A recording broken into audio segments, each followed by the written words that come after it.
Hope that everyone had a nice week. Things are a bit of a mess on my end, but that's not going to keep me from making videos.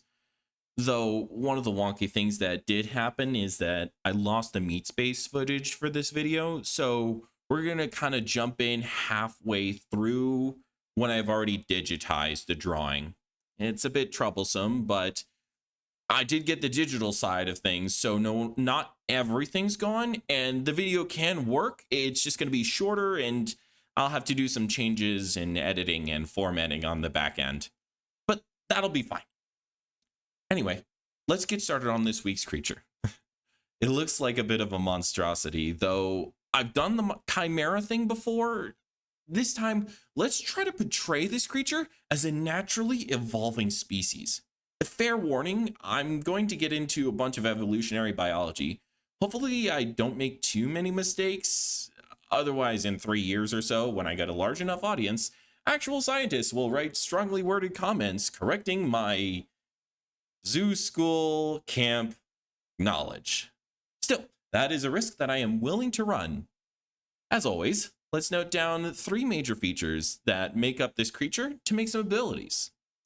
First off, there's that dripping stinger. It's strange that there are multiple spikes growing on that abdomen. There are very few times that something grows in multiple on healthy samples of a species, which I do want this to be. However, there is one major instance in that multitudes occur, and that's if the creature needs backups. Like sharks with extra rows of their teeth, or really closer to porcupines with their detachable quills, I think this creature can leave its stingers in the target. Though it would try to only leave the smaller secondary stingers and keep the primary stinger, as it would definitely be much harder to regrow, especially if the primary stinger needs one of the side stinger heads as a bud to grow from. Repositioning the side stinger would be impossible with a hard exoskeleton. In fact, regrowing the primary stinger would require an entire molting cycle. The other side stingers would probably be more replaceable and therefore more often used. Though if this creature thinks they're going to be able to make it to the next molt without the primary stinger, then that could still find the option to drop it very useful. Okay, with all that, let's give this creature's primary defense mechanism a name, something easier to understand. How about drop off venom stingers? It's not great, but I can't come up with anything better at this moment, and it's a little bit too close to posting time. So, next part, those eyes. They look really bright, expressive, and even cute. They go well with the rabbit head and are distinctly not compounded, which implies that this creature is much larger than most insects, as compound's eyes, while really useful, only tend to evolve in smaller sizes. In addition, eyes growing on the side of the creature's head implies that this is a prey species. Though, why would this be on the same creature with such a large venom stinger?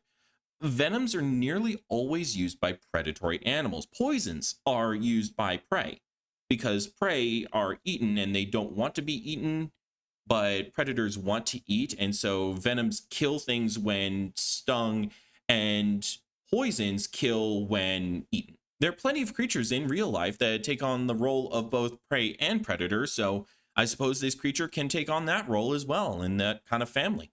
In addition, these pupils take up such a huge amount of the eye, all the visible parts in the eye on this shot, in fact, meaning that this creature needs to take in a whole lot of light. It's probably nocturnal and heavily relies on its vision to keep aware of its surroundings. It also may reside in overall darker locations with reduced light sources like caves or forests with extremely thick canopies. How about we name our next ability Nocturnal Prey Eyes? And as for our last and strangest ability, there's that fur and thorax split. I'll admit this is going to be more difficult as there's no creature that I know of that has both an endo and exoskeleton. So why would this creature have that split? Well, let's start by looking at the advantage of exoskeletons. There's clearly more armor, especially against slashing strikes. There's passive breathing through an open circulatory system and the option for hydraulic movement instead of stretching and contracting muscles. I'm not really sure what we could do, so let's look on the other end with an endoskeleton. First off, we see on this creature that there's fur, so that fur helps retain warmth. It provides more sensory input and allows the creature to kind of fluff it up for communication or to appear bigger. And it also looks cute, so I think that's the primary reason the fur would be the primary reason to have an endoskeleton over an exoskeleton. And with these factors, I think the placement also gives us a huge clue as to why the whole creature exists as it does. Notice all the defensive slash combative parts are at the back, and the utility slash social parts are on the front.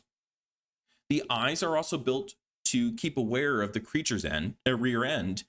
All this goes to say that this creature really, really, really wants to be protected from behind, especially from sharp attacks and maybe even a paralytic venom that would shut down a normal pair of lungs but leave an open circulatory system just fine. That's probably going to be one of the things that the scientists will get mad at me about, but I'll leave that there. Anyway, maybe the primary predator of this creature has a magical ability to teleport behind whatever it's hunting, and it could stick them with a paralytic venom. But that's not all. This little guy has to be cute and social at the front. So maybe it lives near a human-esque settlement where it can get some food from people by being cute and sociable. That would also explain the thick hair on the creature's back.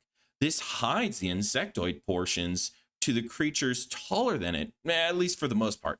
And if this species is small enough to hide in the brush, just poking its little head out, nobody would be the wiser about the creepy bug parts. So, this last bit, I am not happy about these names, so please help me out in the comments. We'll go for Cute Face Battle Tush. I kind of stumped. If y'all in the comments could help me and come up with better ones, and while you're down there, could you spare a like and subscribe? I want to try to get this channel off the ground, and I'll need your help to do so. Thanks. Alrighty, next up, stats. A future plan that I have, and the shortness of this trying recording, as well as the limitations of time, require that I use fewer stats. So while I complete some experiments soon and try to get this out on time, let's do only 4 major stats: physicality, mentality, sociality, and magic. And we'll give 5 points to assign overall. So let's put physicality at 3, since this creature is all about its mundane defenses its body has. Mentality will be at a 0, since it's probably a scared little guy without many plans beyond, if friendly, beg for food; if unfriendly, run and stick them; if food, stick them and eat them when they stop moving. Fairly simple.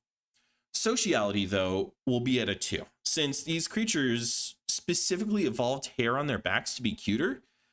I think that they're going to be more focused on a social sort of mentality on this situation.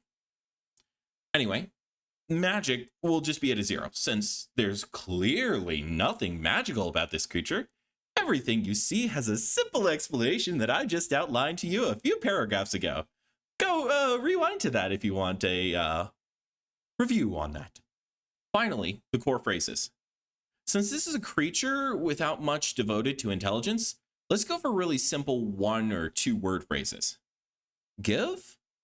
This little guy is vicious in its begging and always wants more food. So, could you give it to them? Next up, hunt. This guy has to be a terrifying threat. I mean, just look at that gigantic stinger. I'm imagining it to be kind of cat-sized, and with a stinger that huge, I mean, it could take down elk and deer with just a single sting and feed off of it for weeks. It wouldn't even have to detach. I assume that if it were to do that whole primary stinger detach thing, it could probably even take down like elephants or mammoths or such huge things. And You know what? Let's add that it'll lay eggs into their corpses. Oh, that'd be horrifying. Last one. Danger? Danger! This creature has to be wary of threats at all times, leading them to question if each and everything could be a predator. And the moment that they sense the threat, they'll have to spike their adrenaline in a moment to either fight or run. Now, all that's left is a name. Let's see. I have a list, and none of them are good. Rabisex? Fluff Stings? Bunny ants, I suppose we'll go with. That's the best one that I have right now. And of course, if you have a better name, please let me know in the comments below. So with that, let's bring the video to a close before I mess up even more. For those of you with dark skies, good night. And if you have bright days, good morning. Whatever part of the world you're from, I hope you have a lovely morning, afternoon, evening, and night. Goodbye.